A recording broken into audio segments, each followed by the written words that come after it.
अस्सलाम वालेकुम। Hello friends, welcome to my channel. दोस्तों, मेरा नाम बिलाल है। मैं पंजाब के एक छोटे से गांव का रहने वाला हूँ। मेरी उम्र इस वक्त 18 साल थी और मैं एफएससी पार्ट 1 कर रहा था। गांव में स्कूल सिर्फ मैट्रिक तक था, इसलिए अच्छे नंबरों की वजह से अब्बू ने मुझे कराची भेज दिया, जहाँ मेरी फुप्पो रहती थी। फुप्पो का घर बहुत बड़ा था, 3 मंजिला। फुप्पो फूफा, मेरी 2 कजन सहर और सबा और उनकी एक बहुत करीबी दोस्त रेहाना बाजी, जो अक्सर घर आती जाती रहती थी। रेहाना बाजी की उम्र 28 साल थी। 2 साल पहले उनकी तलाक हो चुकी थी। शोहर ने किसी और औरत के साथ भागकर शादी कर ली थी। रेहाना बाजी एक प्राइवेट स्कूल में इंग्लिश पढ़ाती थी। वो बहुत खूबसूरत थी, गोरी, लंबे स्याह बाल, बड़ी बड़ी आंखें जिनमें हमेशा एक उदासी झलकती थी, और जिस्म ऐसा कि जब वो घर में आती तो मेरी नजर खुद ब खुद उन पर जम जाती। वो अक्सर जीन्स और टी शर्ट पहनती, कभी कभी शॉर्ट कर देती या मिक्स भी। पप्पी कहती, रेहाना तो हमारी बेटी जैसी है, इसे घर समझो। मैं गांव का सादा लड़का था, सांवला रंग, लेकिन आंखें बड़ी और नशीली। गांव में लड़कियां देखता जरूर था, लेकिन कभी बात नहीं की थी। कराची आकर पहले हफ्ते तो मैं घबरा रहा था। पुप्पी ने मेरा दाखिला शहर के ही स्कूल में करवा दिया। रेहाना बाजी भी वहीं पढ़ाती थी, इसलिए अक्सर वो मुझे स्कूल छोड़ने या लेने आ जाती।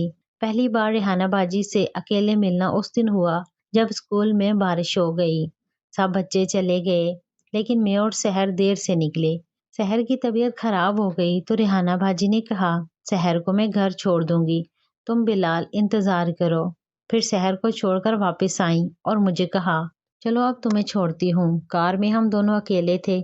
बारिश हो रही थी। रेहाना बाजी ने एसी ऑन किया और म्यूजिक लगा दिया। मैं खिड़की से बाहर देख रहा था। अचानक उन्होंने पूछा, बिलाल, गांव में गर्लफ्रेंड थी? मैं घबरा कर बोला, नहीं बाजी, ऐसी कोई बात नहीं। वो हंस दी। शर्माते क्यों हो? तुम्हारी आंखें बहुत खूबसूरत हैं। गांव की लड़कियां जरूर लाइन मारती होंगी। मेरा चेहरा लाल हो गया। मैंने सर झुका लिया। घर पहुंचकर भी वो हंसती रही। उस दिन से रेहाना बाजी मुझे छेड़ने लग गई। कभी कहती, काले मियाँ चाय बना दो, कभी, बिलाल, मेरे कमरे में लाइट का बल्ब खराब है, बदल दो। मैं हंस कर सब काम कर देता। एक दिन इतवार था। फूफी और फूफा शादी में गए हुए थे। सहर और सबा अपनी सहेलियों के पास। घर में सिर्फ मैं और रेहाना बाजी थी। वो अपने कमरे में थी और मैं हॉल में फिल्म देख रहा था। अचानक बिजली चली गई। पूरे घर में अंधेरा हो गया। मैं मोमबत्ती ढूंढने लगा तो रेहाना बाजी आई। बिलाल, अंधेरे से डरते हो? नहीं बाजी। वो हंस दी और मेरे पास बैठ गईं। मोमबत्ती की रोशनी में उनका चेहरा चमक रहा था। वो सफेद टी शर्ट और शॉर्ट्स में थी। टांगे नजर आ रही थी। मैं नजरें झुकाकर बैठ गया। उन्होंने पूछा, बिलाल, मैं तुम्हें कैसी लगती हूँ? मैं घबरा गया। बाजी, आप बहुत खूबसूरत हो। वो खामोश हो गई। फिर आहिस्ता से बोली, तुम जानते हो मेरी तलाक हो चुकी है। मेरा शोहर मुझे छोड़कर चला गया। मुझे लगता है मैं औरत ही नहीं रही। मेरी हिम्मत नहीं हो रही थी कुछ कहने की। अचानक उन्होंने मेरा हाथ पकड़ लिया। बिलाल, तुम्हारी आंखें मुझे पागल कर देती हैं। मैं कांप गया। बाजी, ये गलत है। वो रो पड़ी। मुझे सिर्फ एक बार गले लगा लो बिलाल, बस एक बार। मैंने हिम्मत की और उन्हें गले लगा लिया। वो मेरे सीने से लगकर रोती रही। फिर अचानक उन्होंने मेरा चेहरा ऊपर किया और मेरे होंठों पर होंठ रख दिए। मैं चौंक गया, लेकिन उनकी गर्म सांसों ने मुझे पागल कर दिया। हम दोनों मोमबत्ती की रोशनी में एक दूसरे से लिपट गए। उस रात हम रुक ना सके। रेहाना बाजी ने मुझे सब कुछ सिखाया। वो कहती, बिलाल, तुमने मुझे जिंदा कर दिया। उस दिन के बाद हमारी रातें बदल गईं।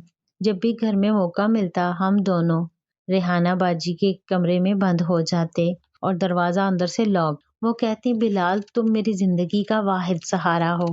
एक दिन रेहाना बाजी ने बताया कि वो माँ बनने वाली हैं। मैं डर गया। बाजी, अब क्या होगा? वो रोई। मैं सबको बताऊंगी कि जब मेरा एक्स शोहर आया था तब हुआ था। तुम फिक्र ना करो। घर में खुशी की लहर तोड़ गई। फूफी बहुत खुश थी कि रेहाना को आखिर अल्लाह ने औलाद दी। रेहाना बाजी ने मुझसे मिलना बंद कर दिया। अब बस बिलाल, हम सिर्फ दोस्त हैं। तुम बड़े होकर अच्छा इंसान बनो। मैं रोता रहा। इम्तिहान खत्म हो गए। अब्बू ने मुझे गांव वापस बुला लिया। जाने से एक रात पहले रेहाना बाजी मेरे कमरे में आई। वो रो रही थी। बिलाल, تم نے مجھے وہ خوشی دی جو کوئی نہ دے سکا۔ میرا بچہ تمہاری یاد رہے گا۔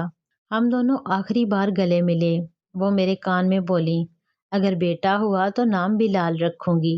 6 برس گزر گئے، میں انجینئر بن گیا۔ ایک دن پھوپھی کا فون آیا، بلال، ریحانہ کو بیٹا ہوا ہے، ہم نے نام بلال رکھا ہے۔ میں فون پر رو پڑا۔ آج بھی جب رات کو تنہا ہوتا ہوں تو ریحانہ باجی کی وہ سفید ٹی شرٹ، وہ موم بتی کی روشنی میں یاد آتے ہیں، اور دل کہتا ہے کچھ محبتیں عمر بھر کی ہوتی ہیں، چاہے وہ صرف چند راتوں تک ہی کیوں نہ ملی ہو۔ امید ہے آپ کو یہ کہانی پسند آئی ہوگی۔ اگر پسند آئی ہے تو ویڈیو کو لائک کریں، شیئر کریں اور چینل کو سبسکرائب کر لیں۔ شکریہ، اللہ حافظ۔